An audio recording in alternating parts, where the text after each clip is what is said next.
दोस्तों आज हम देखने वाले हैं वर्जीनिया वुल्फ के एक important novel to the lighthouse की समरी। यूपीजीडीसी के सिलेबस में शामिल है। इसके अलावा कुछ अदर एग्जाम्स में भी इससे कुछ ना कुछ पूछा जाता है, जैसे यूजीसी इंग्लिश नेट के एग्जाम में पूछा गया था एक बार कि कितने पार्ट्स में ये डिवाइडेड है। तो 3 पार्ट्स में डिवाइडेड है नॉवेल एक्चुअली। और जो स्ट्रीम ऑफ कॉन्शियसनेस टेक्निक है राइटिंग की, उस सेगमेंट में हम कह सकते हैं कि it is masterpiece novel. 3 parts में डिवाइडेड था और पब्लिश किया गया इसको 1927 में। 1927 में is the year of publication.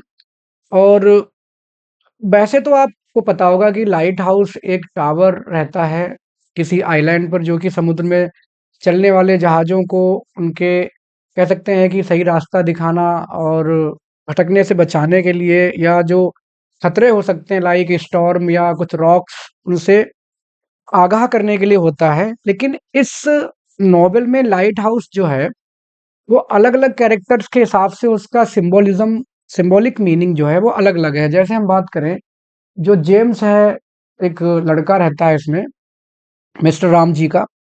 तो उसके लिए ये एक लाइट हाउस क्या प्रेजेंट करता है? चाइल्डहुड होप, उसकी इमेजिनेशन और पॉसिबिलिटी ऑफ हैप्पीनेस। जैसे जो बच्चों को कई बार रहता है कि हम पापा कभी घूमने चलेंगे समर वेकेशन में, ऐसा बोलते हैं। और पापा बच्चों से प्रॉमिस कर देते हैं, ठीक है बेटा चलेंगे, इस बार शिमला मनाली चलेंगे या कहीं और चलेंगे। जो ज़्यादा पैसे वाले हैं वो स्विट्जरलैंड विदेशों की बातें करते हैं। और जब नहीं होता है तो वो क्या लगता है उनको कि अरे पापा ने यूं ही झूठा प्रॉमिस कर दिया। और जो मिस्टर रामजी हैं, ये हैं तो फिलोसफी के प्रोफेसर, लेकिन ये इनको खुद लगता रहता है कि जो उनको प्राप्त करना चाहिए था उनकी लाइफ में, वो उसे प्राप्त नहीं कर पाया। तो light house the symbol of something that beyond reach, जिसे वो प्राप्त नहीं कर सकते, ऐसा उनको महसूस होता रहता है। नेक्स्ट कैरेक्टर उनकी पत्नी है, मिसिस रामजी। इनको लगता है कि जिंदगी में जो स्टेबिलिटी है, गाइडेंस है, जो जो कि लाइट हाउस का काम होता है, शिप्स को उनको स्टेबल रास्ता दिखाना, एक सेफ रास्ता दिखाना, गाइड करना, तो वो काम लाइट हाउस करता है इनकी जिंदगी में एज अ सिंबल।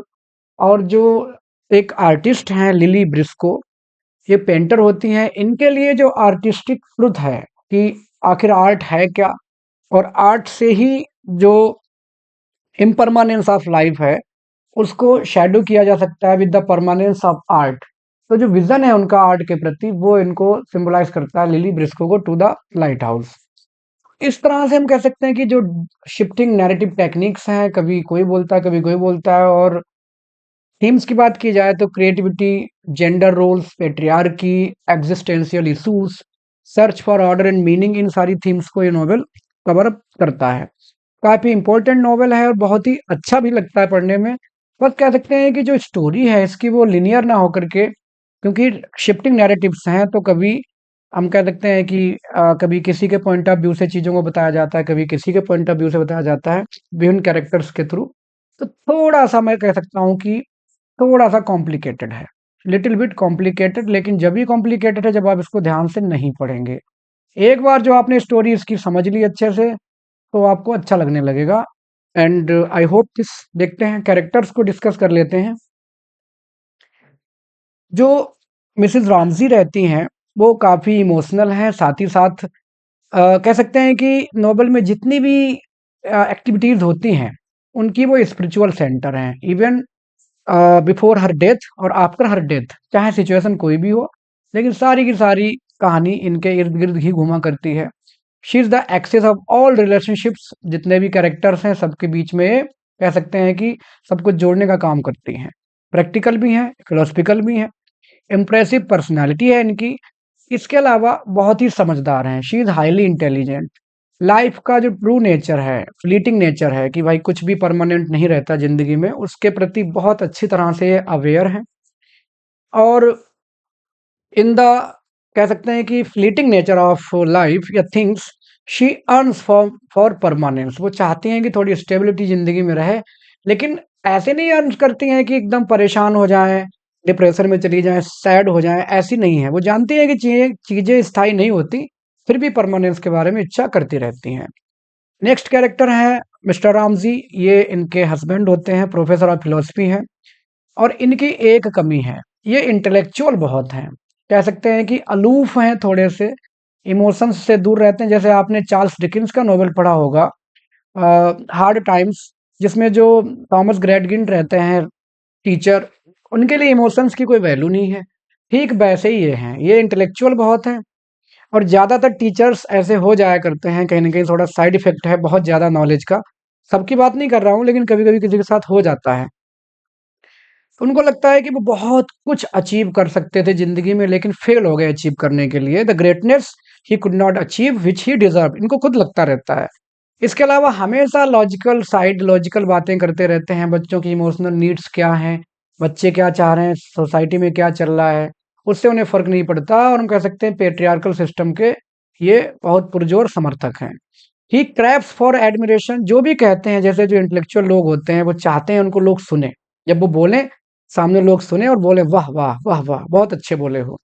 ठीक वैसे ही इनको लगता है कि जब भी ये बोलें, तो ना केवल इनकी पत्नी श्रीमती रामज़ी, बल्कि बाकी बच्चे भी इन इनकी तारीफ़ करें। और चाहते तो प्यार तो सबसे करते हैं, लेकिन प्यार एक्सप्रेस नहीं कर पाते हैं। He is unable to express love, जो कि लास्ट के सीन में पता चलता है। लिली ब्रिस्को एक आर्टिस्ट होती हैं और इनके यहाँ जहाँ ये लोग छुट्टियाँ मनाने जाते हैं, रामज़ी फैमिली, ये भी आया करती हैं उनके हाउस में, घर में। और बेचारी जेंडर प्रेजुडिसेस इनके खिलाफ रहते हैं लोगों के, उससे ये सफ़र करती हैं। एक कैरेक्टर हैं जो इनसे कहते हैं कि women can't paint, can't write, और ये आर्टिस्ट होती हैं, पेंटिंग करती हैं, लेकिन इनको ये डिस्करेज करते रहते हैं कैरेक्टर, वो आगे हम पता चलेंगे कौन है। काफ़ी इंटेलिजेंट है, इंट्रोस्पेक्टिव हैं, ऑब्जर्वर हैं बहुत अच्छी। इनको पता है कि जो मिसेस रामज़ी हैं, बहुत अच्छी पर्सनैलिटी के हैं और मिस्टर रामज़ी, इनका नेचर नेचर क्या है, दोनों के नेचर के डिफरेंस को लिली ब्रिस्को बहुत अच्छे से पहचान जाती हैं। काफ़ी कीन ऑब्जर्वर हैं चीज़ों की। इसके अलावा जो एक्सपेक्टेशंस रहती हैं समाज की, दुनिया की, उससे सफ़र करती हैं। साथ ही साथ एक इंट्रिंसिक आर्ट, इनर कॉन्फ्लिक्ट इनके साथ चलता रहता है।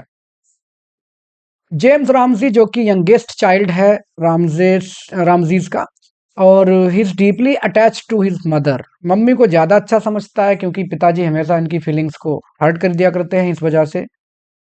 और यही कैरेक्टर हैं जिनको आप देखेंगे कि लाइट हाउस विज़िट करने की इनकी बहुत ज़्यादा इच्छा होती है और अपने पिता को नफ़रत करते हैं, क्योंकि इनके पिता इनको वहाँ जाने नहीं देते हैं।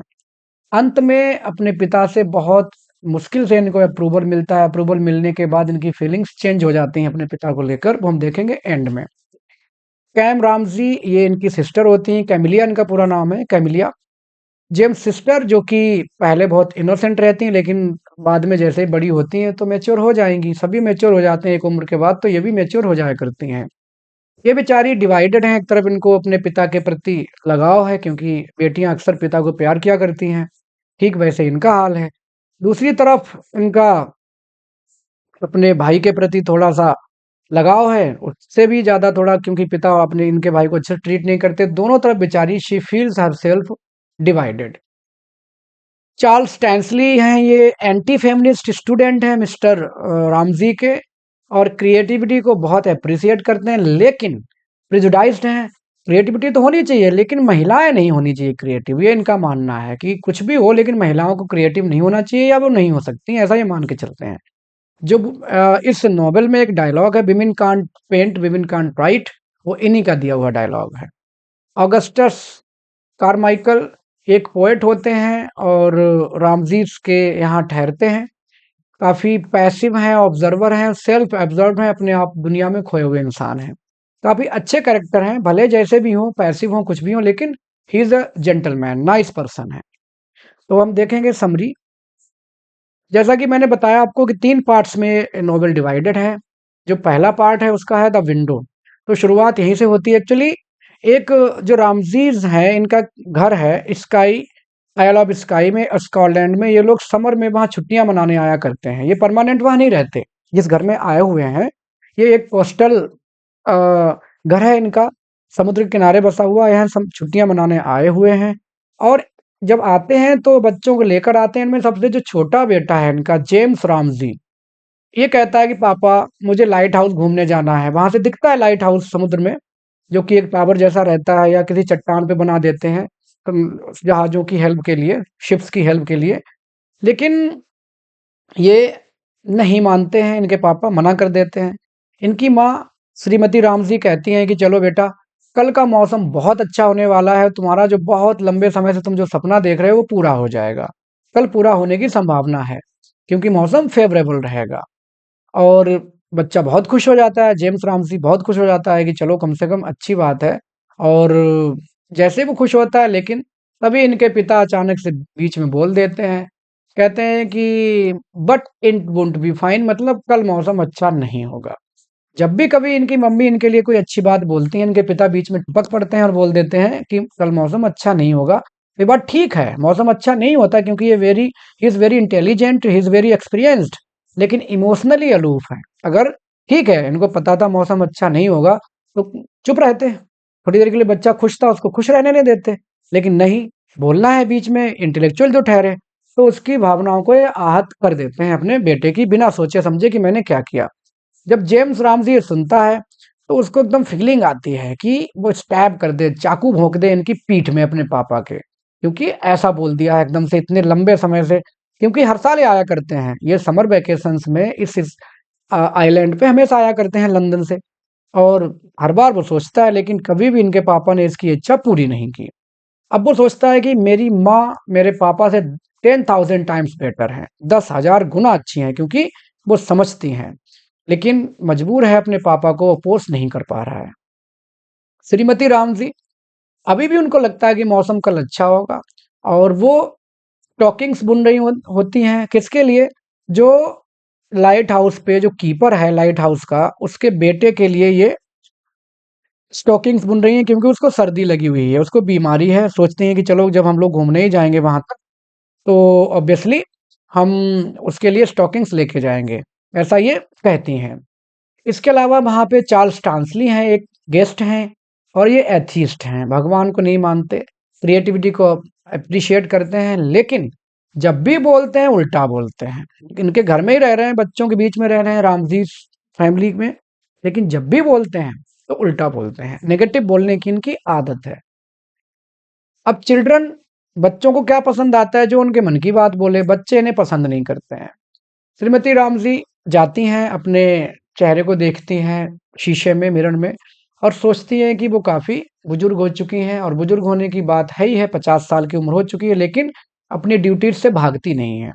चार्ल्स टांसली खड़ा हो जाता है मिस्टर राम जी के साथ, और कहता है कि कल का मौसम अच्छा नहीं होगा, तो कल हमारी लैंडिंग लाइट हाउस पे नहीं होगी, मतलब हम कल, या आप लोग जो जाना चाह रहे हो लाइट हाउस पे, you will not be able to go there.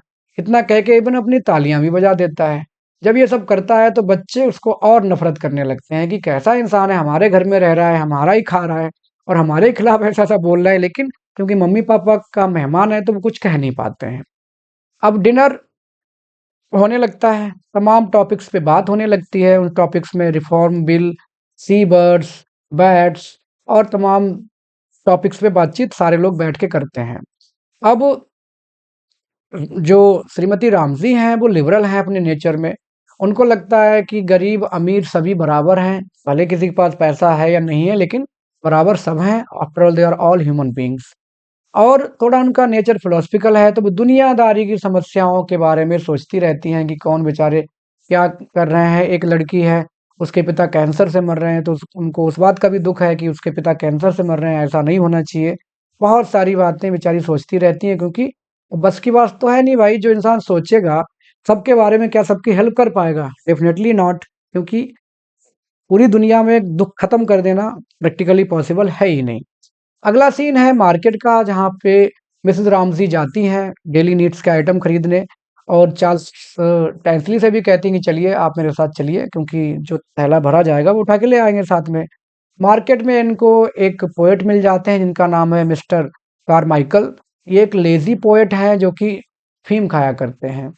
अब वो देखा जाए तो जो वर्जीनिया वुल्फ हैं, उन्होंने एसटी कॉलरिज की मजाक बनाई है इस कैरेक्टर के थ्रू, क्योंकि कॉलरिज भी अफीम खाया करते थे, और लेजी टाइप के थे, प्रैक्टिकल नहीं थे इस तमाम बातों में। तो उनको यहाँ पे उन्होंने क्रिटिसाइज किया है, या यूं कहिए कि रेफर में थोड़ी पैरोडी की गई है। जैसे कि जो एसटी कॉलरिज की आदत थी, वो is lazy, romantic, socially impractical, and bit detached from reality. इसी टाइप के ये कारमाइकल हैं। अब सीन जो है शिफ्ट हो जाता है फिर से उनके बेटे जेम्स रामजी की तरफ, जो अभी भी उम्मीद किए हुए बैठा है कि कल मौसम ठीक हो जाएगा और मैं वहां घूमने जाऊंगा अपने पापा के साथ। कहाँ? लाइट हाउस पर। अब लिली ब्रिस्को जो कि एक यंग आर्टिस्ट है, इनके यहाँ ठहरी हुई है, मेहमान है, इनकी पुरानी मित्र हैं, एक पेंटिंग कर रही है लॉन में बहुत सीरियसली। मिस्टर रामजी टहलते टहलते वहां पहुंचते हैं और जो जिसपे एक ईजल होती है जिसपे पेंटिंग करते हैं आर्टिस्ट लोग, अपना पिक्चर लगाते हैं, वो लगभग उसको गिरा दिया। बच गए किसी तरह। और उसकी पिक्चर जिसको बहुत ध्यान से बना रही है लिली ब्रिस्को, उसको उन्होंने इग्नोर किया, देखा तक नहीं। अब बहुत सेंसिटिव है आर्टिस्ट लोग, बहुत ज़्यादा सेंसिटिव हुआ करते हैं। तो उसको लगा कि इतना इग्नोर कर रहे हैं, मैं क्या, ये मुझे बुलाते भी हैं, इग्नोर भी करते हैं, तो ये सोच के वो हर्ट हो जाती है। अब रामजीस जो हैं वो बहुत ज़्यादा रिच नहीं हैं, लेकिन फिर भी चीज़ों को बहुत अच्छे से मैनेज कर लेते हैं। और इनके 8 बच्चे हैं, मात्र 8 बच्चे हम कह सकते हैं सिर्फ़ 8 बच्चे हैं इनके। और फिर भी ध्यान रखते हैं, साथ ही साथ जो इनके पिताजी हैं मिस्टर रामजी, वो क्या करते हैं, they feed all their his children with philosophy. ज्ञान बहुत बांटते रहते हैं, ये नहीं करना वो नहीं करना, और जाने क्या क्या प्राइवेट नाम रखे उन्होंने। एंड्रू का नाम रख दिया है कि विकेड, किसी का नाम रख दिया है रोबस्ट, किसी का नाम रख दिया, मतलब अलग अलग नाम रख दिए हैं कि कोई क्या करेगा सबके भविष्य के हिसाब से, जिनको लगा कि भविष्य में हमारा बच्चा ये बनेगा, वही इसका नाम अभी से रख दिया है। बच्चों को अपने पिता बहुत ज़्यादा पसंद नहीं है। पसंद क्यों होंगे? क्योंकि वो अपनी दुनिया में ही खोए रहते हैं, बच्चों पे ध्यान ही नहीं है। बच्चों को क्या चाहिए होता है, जो उनको ध्यान दे, मम्मी-पापा में कोई भी उनकी बात सुने। अब लिली ब्रिस्को अब जैसे भी है, फिर भी पसंद करती है मिस्टर रामजी को, क्योंकि कुछ भी हो, परिवार के लिए कुछ ना कुछ तो करते ही हैं। अब एक कैरेक्टर वहाँ पे और है जिनका नाम है विलियम बैंक्स। ये एक विडोर हैं और साइंटिस्ट हैं। बहुत अच्छा इनका नेचर है, काम एंड फ्री नेचर है इनका। और काफ़ी, जो लिली ब्रिस्को है उसकी पेंटिंग की काफ़ी तारीफ़ करते हैं। भले ही कंप्लीट नहीं हुई है अभी तक, लेकिन तारीफ़ करते हैं और उसमें इंटरेस्टेड भी हैं। अब लिली ब्रिस्को इनकी क्वालिटीज़ को पसंद करती है कि देखो, एक तरफ रामजी हैं, एक तरफ ये विलियम बैंक्स हैं, कितने दोनों एकदम क्वाइट अपोज़िट हैं, और इनको पसंद करती है थोड़ा बहुत। तो मिसेज़ रामजी को लगता है कि शायद इन दोनों की शादी हो जाएगी, लिली ब्रिस्को और विलियम बैंक्स की, ऐसा हो सकता है। वो हो शादी होती है कि नहीं होती है, वो हमें बाद में पता चलेगा। अब रामजी का मिसेस रामजी का ध्यान फिर से तमाम चीज़ों पे चला जाता है। वो सोचने लगती हैं कि क्या करूँ? फिर वो स्टॉकिंग नापने के लिए, जैसे आपने देखा होगा महिलाएँ जो बुनाई करती हैं, वो बीच-बीच में नापती रहती हैं, कहीं साइज़ कम ज़्यादा तो नहीं रह गया। तो जेम्स जो है वो उस पुअर हाउसकीपर के बेटे के जैसा ही है, तो तुरंत पहुँच जाती हैं, जेम्स के पैर से वो स्टॉकिंग नापने लगती हैं। अब जिसमें रामज़ीज़ रहते हैं, वो घर एकदम पूरा, मतलब पुराना होने लगता है, तोड़-फोड़ टाइप उसमें ऑटोमेटिक थोड़ी-थोड़ी होने लगती है। अब रामज़ी ट्राई करती हैं अपने बच्चों को समझाने की, ये बताती हैं कि तुम्हारे पापा बहुत अच्छे हैं बेटा, उनसे नाराज़ नहीं रहा करते हैं और वो अच्छे हैं। और बेचारी स्टॉकिंग क्योंकि इतना बिज़ी हैं, इन सारे बच्चों को मैनेज करना, डिनर को मैनेज करना, सब करने का काम उनका ही ज़िम्मेदारी है। तो वो थोड़ा दुखी हो गई हैं, क्योंकि बहुत दिन हो गए बिनते-बिनते, लेकिन जो सॉरली है, सॉरली मतलब कौन है? लाइट हाउस का जो कीपर है, उसके बेटे के लिए जो स्टॉकिंग्स वो बुन रही हैं, उसको कंप्लीट नहीं कर पा रही हैं। और एक तरफ टाइम जो है वो पास होता जा रहा है और उनको लाइट हाउस जाना होगा, तो बिना स्टॉकिंग से जाना पड़ जाएगा। तो ये सारी बातें वो सोचती रहती हैं, क्योंकि बिज़ी बहुत ज़्यादा हैं।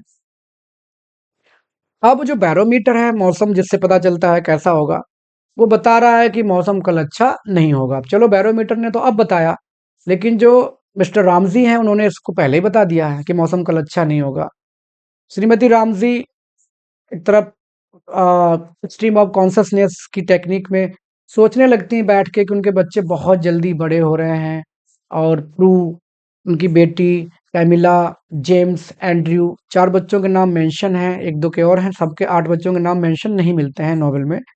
अब अगला जो डिस्क्रिप्शन है वो मिस्टर रामजीस का जो फ्रस्ट्रेशन है उसके बारे में है।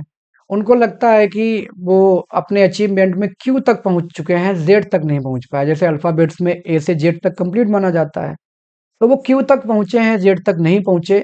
और अगर कुछ सही सिचुएशन रही होती तो वो जेड तक पहुंच चुके होते, लेकिन नहीं पहुंच पाए हैं। अब वो सोचते हैं कि आखिर फ़र्क ही क्या पड़ता है, क्योंकि अंततः सभी को मर ही जाना है। अब जब सबको मर ही जाना है तो क्या ही फ़र्क पड़ता है, मैं ज़ेड तक पहुँचूँ या ना पहुँचूँ। अब वो अपने आप को कंसोल कर रहे हैं, समझा रहे हैं किसी तरह से कि अब उनको कुछ नहीं चाहिए, अब उनको क्या चाहिए, only whisky and sympathy. Sympathy उनको अपने फैमिली मेंबर्स की ज़रूर चाहिए। वो इस बात से भी अवेयर हैं कि उनके बच्चे उनको नफ़रत करते हैं। जानते तो हैं, इंटेलेक्चुअल हैं, तो जानेंगे क्यों नहीं बच्चा कौन को पसंद करता है, नहीं करता है। क्योंकि ये अपने आप को बहुत ज़्यादा सबलाइम, इंटेलेक्चुअल और हमेशा डिमांडिंग नेचर की वजह से बच्चे इनको पसंद नहीं करते हैं। चार्ल्स टांसली अपने आप कहता है कि जो मिस्टर रामज़ी हैं, वो he is one of the greatest major metaphysician of time, और जेम्स लेकिन सोचता है कि उनके पिता फेलियर हैं। तो कुल मिला के सबके व्यू पॉइंट्स हैं अलग-अलग कैरेक्टर्स के बारे में। अब कन्वर्सेशन पहुँच जाती है कार्माइकल की तरफ, जो पोएट हैं, जो कि ओपियम खाते हैं, अभी जस्ट हमने पहले ही जाना है। श्रीमती रामज़ी उनसे नफ़रत नहीं करती हैं। बाकी लोग कहते हैं कि कैसे हैं, दुनियादारी से मतलब नहीं है, अफ़ीम खा के पड़े रहते हैं, सपने देखते रहते हैं। यहाँ तक कि इनके बच्चे भी उनको नफ़रत नहीं करते हैं क्योंकि वो अच्छे इंसान हैं।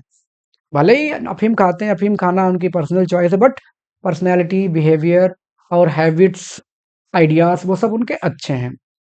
अब श्रीमती रामज़ी जो कि फिलॉसफिकल हैं और इक्वलिटी में भरोसा रखती हैं, तो वो सबको इक्वल ट्रीट करती हैं। इवन कहती हैं कार्माइकल जैसे लोग भी दुनिया के लिए, सिविलाइज़ेशन के लिए ज़रूरी हैं, क्योंकि ऐसा नहीं है कि जो साइंटिस्ट है, डॉक्टर है या इंजीनियर है वही ज़रूरी है। इवन एक लिफ्ट मैन भी सिविलाइज़ेशन के लिए उतना ही ज़रूरी है जितना कि एक साइंटिस्ट। दूसरी तरफ मिस्टर रामज़ी अपने आप को जब भी सोचते हैं तो फ्रस्ट्रेट महसूस करते हैं। उनको लगता है 8 बच्चों की वजह से उनकी टैलेंट दब के रह गई है। उनको कुछ अचीव करना चाहिए था, उसको वो अचीव नहीं कर पाए। बार-बार यही सोचते रहते हैं। चार्ल्स टांसली उधर लिली व्रिस्को के कान में जाके बोलता है कि women can't paint, can't write. तुम ना लिख पाओगी महिला, क्योंकि महिलाओं के अंदर ये टैलेंट होती ही नहीं है। ऐसा ये नेगेटिव बोलता रहता है। लिली इसकी इस बात को इंट्रोस्पेक्ट करती है, लेकिन फिर भी वो इस बात में डिसाइडेड है कि yes definitely I will do it one day. अब वो उन सारे ट्रायल जजमेंट से गुजरने को तैयार है जो लोग उसके बारे में करते हैं या महिलाओं के बारे में किया करते हैं। चलिए, वर्जीनिया वुल्फ एक फेमिनिस्ट राइटर हैं और इन्होंने इन सारे पॉइंट्स को अपने कई सारे वर्क्स में उठाया, जैसे अ रूम ऑफ बर्न्स ऑन में भी उन्होंने बताया है कि महिलाओं के लिए राइटिंग कितनी ज़्यादा मुश्किल रही थी। विलियम बैंक्स जो कि एक विडोवर हैं, साइंटिस्ट हैं, वो उस पेंटिंग को क्रिटिकली अवेयर करते हैं, थोड़ा-सा उसको बताते हैं, थोड़ा उसके बारे में बोलते हैं। श्रीमती रामज़ी अपने सारे बच्चों के बारे में सोचती हैं कि सारे मेरे बच्चे अच्छे हैं, प्रॉमिसिंग हैं, लेकिन जेम्स जो है, जेम्स रामज़ी, वो सबसे ज़्यादा टैलेंटेड है और सेंसिटिव है, ऐसा ये सोचती हैं। अब वो अपने एक-एक करके 8 बच्चों के बारे में बताती हैं कि कौन बच्चा क्या बनेगा। प्रू उनकी बेटी बहुत खूबसूरत है और जेम्स सेंसिटिव है, एंड्रयू बहुत ज़्यादा टैलेंटेड है और फिज़िकली बहुत स्ट्रॉन्ग है, ऐसा वो सबके बारे में थोड़ा-थोड़ा बताती हैं। बच्चों के बारे में बताते-बताते ही उनका ध्यान और चीज़ों में पहुँच जाता है, जैसे दुनिया की ज़िंदगी क्या है, दुनिया क्या है, दुनिया में गरीबी क्यों है, लोग परेशान क्यों हैं? ऐसा बार-बार उनके साथ होता रहता है, क्योंकि she is like philosophical nature, she has a philosophical nature. अब बाहर ये सारे तूफ़ान मिसेज़ रामज़ी के मन में गुज़र रहे हैं दुनियादारी की समस्याओं को लेकर। दूसरी तरफ बाहर तूफ़ान चल रहा है समुद्र में, क्योंकि इनका घर जो है वो कोस्टल एरिया में बना हुआ है। अब वो विंडो के बाहर देखती हैं तो उनको दिखाई देता है कि लाइट हाउस पे अभी भी जो लाइट्स हैं वो फ्लिकर हो रही हैं, चमक रही हैं। फिर से बेचारी उनका ध्यान स्ट्रीम ऑफ कॉन्शसनेस की जो ओवरऑल स्टाइल है उसमें पहुँच जाता है, सोचने लगती हैं फिर से तमाम बातें।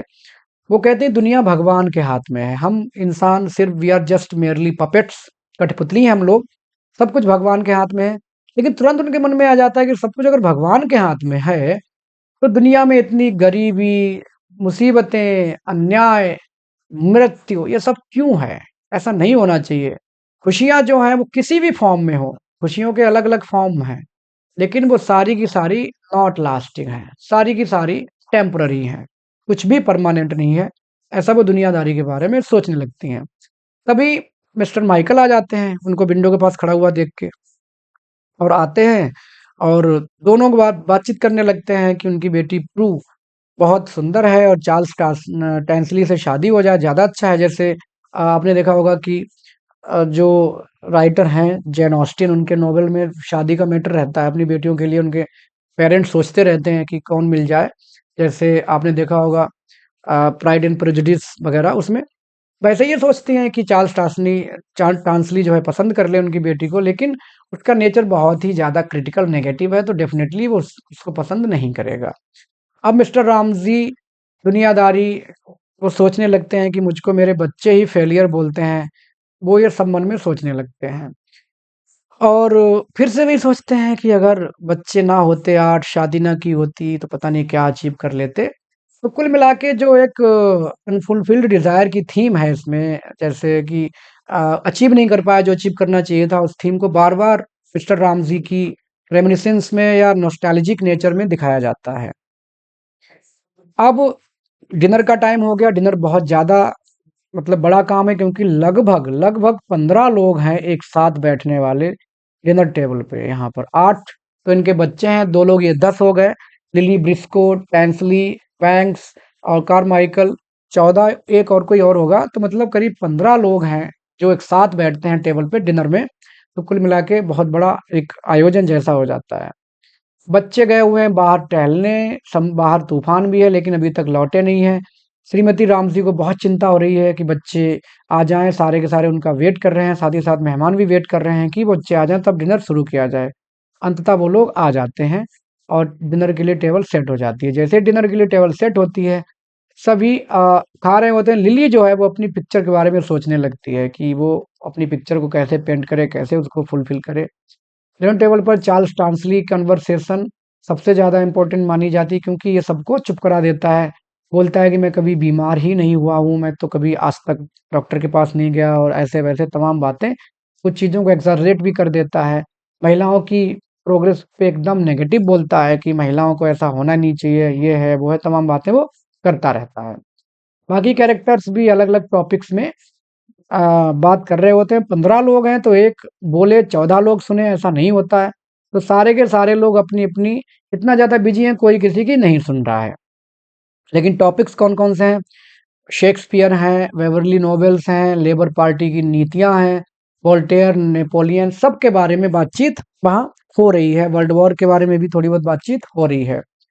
अब डिनर पूरा हो गया है तो मिस्टर रामजी एक नॉवेल पढ़ने लगते हैं और मिसेस रामजी को बुलाते हैं। उनको कहते हैं कि बहुत ज़्यादा हार्टलेस महिला है, हालांकि बहुत गंभीरता से नहीं कहते हैं, कि जिन्होंने कभी भी ओपनली अपना प्यार इनके प्रति एक्सप्रेस नहीं किया है, जैसे फिल्मों में दिखाया जाता है कि भाई आई लव यू टाइप, ऐसा नहीं किया है उन्होंने।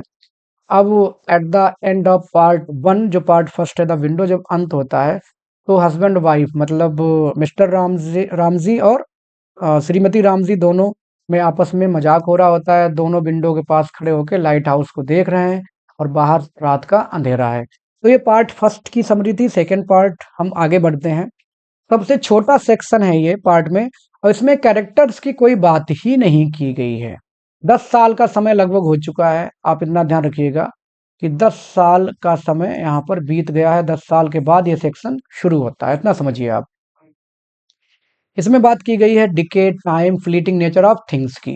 मिसेस रामजी की मौत हो चुकी है ऑलरेडी, और अब जो रातें हैं जो कभी हसीन हुआ करती थी, सब डिनर पार्टी सजा करती थी इस घर में, जिस घर में यहाँ ये चल रहा है टाइम पासेस, वहाँ अब क्या है, सिर्फ हवा है और बर्बादी की। ऐसा लग रहा है कि हर तरफ बर्बादी ही बर्बादी है। घर पूरी तरह से खाली है और तन्हा है, डिजर्टेड है। और जो कभी हंसी से, किलकारियों से, मजाक से गूंजा करता था, now there is only silence.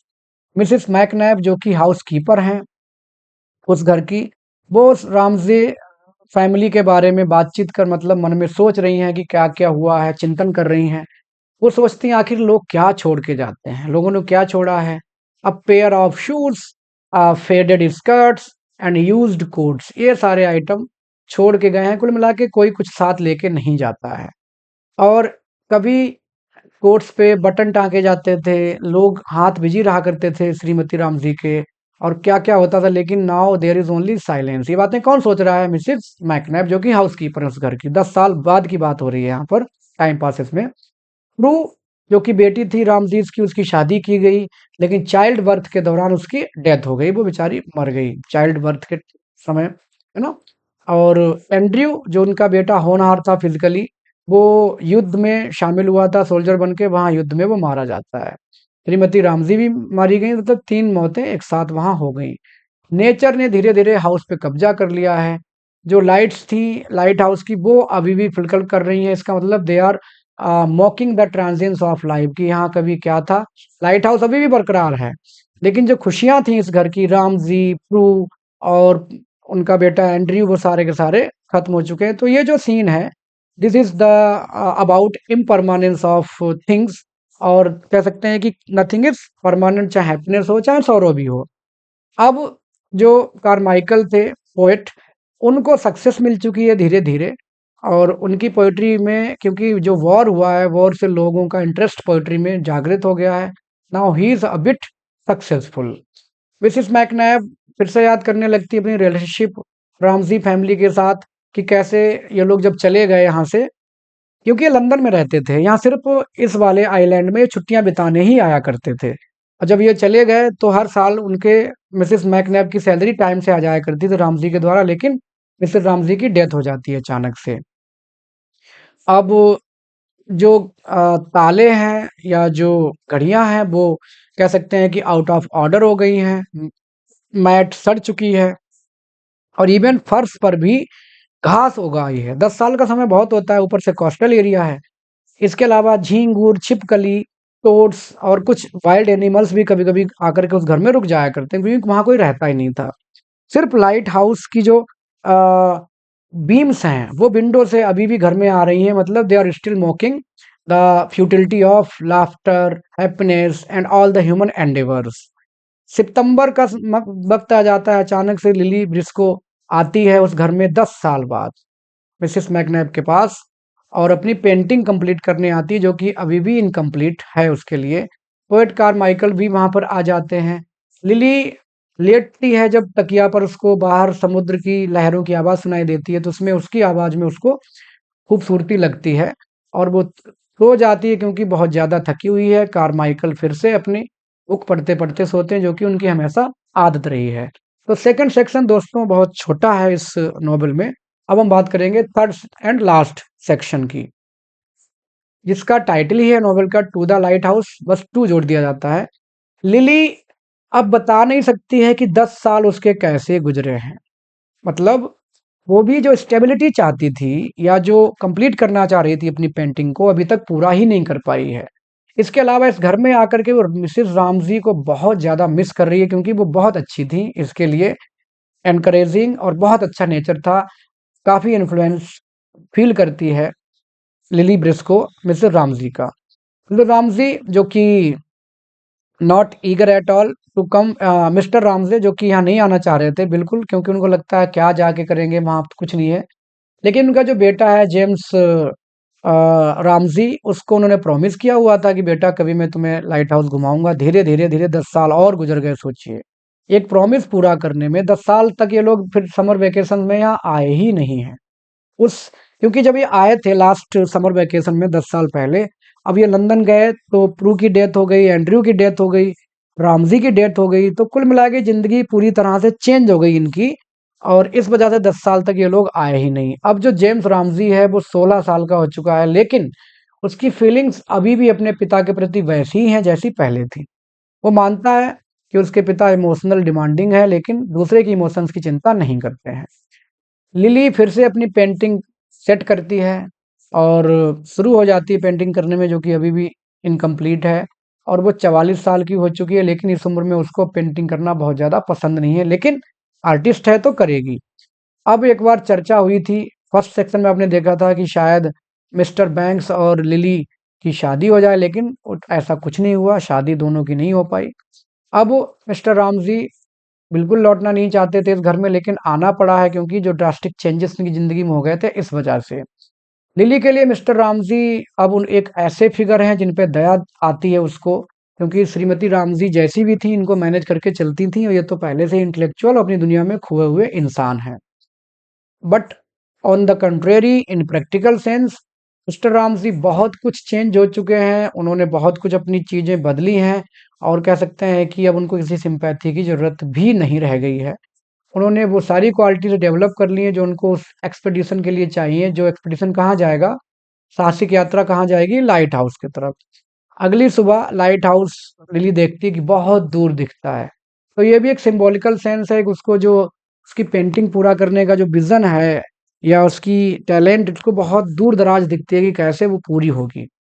अब लिली अपना ब्रश उठाती है पेंट करने के लिए और पेंटिंग स्टार्ट करती है।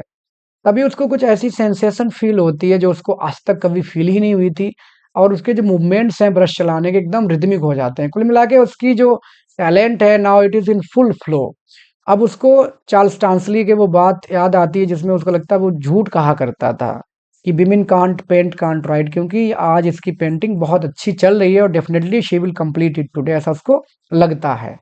अब ये अब आप ये समझिए कि जो चल रहा है यहाँ पर, एक तरफ लाइट हाउस की प्रति जर्नी और दूसरी तरफ इनकी पेंटिंग, ये सारी बातें जैसे एक क्लाइमेक्स सीन होता है मूवीज में कि तीन चार चीजें एक साथ चलती हैं, ठीक वैसे ही चल रहा है। अब लिली ब्रिस्को को अपनी लाइफ के बारे में याद आता है, रियलाइज होता है कि उसने कैसे जिंदगी जी।